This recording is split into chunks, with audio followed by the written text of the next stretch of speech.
পাশের বাড়ি কাকিমা কাম সিসি ক্যামেরা। কার ছেলে কি করলো, কার মেয়ে দেরি করে ফিরলো, কার বৌমা পালিয়ে গেল, কার ডিভোর্স হলো, এক্সেট্রা এক্সেট্রা। আমি শুধু ভাবি উনি রান্না বা ঘরের কাজবাজ কখন করেন। এত বিজি ভারতের প্রধানমন্ত্রী মনে হয় না এতটা বিজি।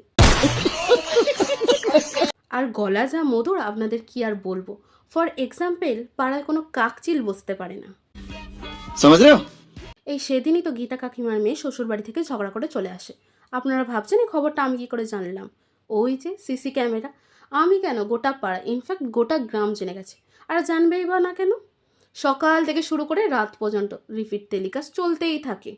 নিজের কাজের প্রতি এতটাই কর্তব্যপরায়ণ যে কি বলবো। সো আপনাদের কিছু প্রচার করা থাকলে কন্ট্যাক্ট হার। कौन है ये लोग? সেদিনই তো ওনার মেয়ে টলতে টলতে বাড়ি ফিরল। আপনারা কি ভাবছেন উনি চুপ থাকবেন? না, উনি তো মহান। কি বলছেন জানেন? ওনার মেয়ে খুব ইনোসেন্ট। বন্ধুরা নাকি কোল্ড ড্রিঙ্কসের সাথে হট ড্রিঙ্ক মিশিয়ে খাই দিয়েছে, তাই এমন বিহেভিয়ার করছে। ছোট বাচ্চা না, এই 13-14 বছর বয়স হবে। না না, বেশি হয়ে যাচ্ছে, 8 বছর। 8টা একটু বেশি হয়ে যাচ্ছে ইনফ্যাক্ট। এই 4 হবে। ফিডার খায়, নেকু।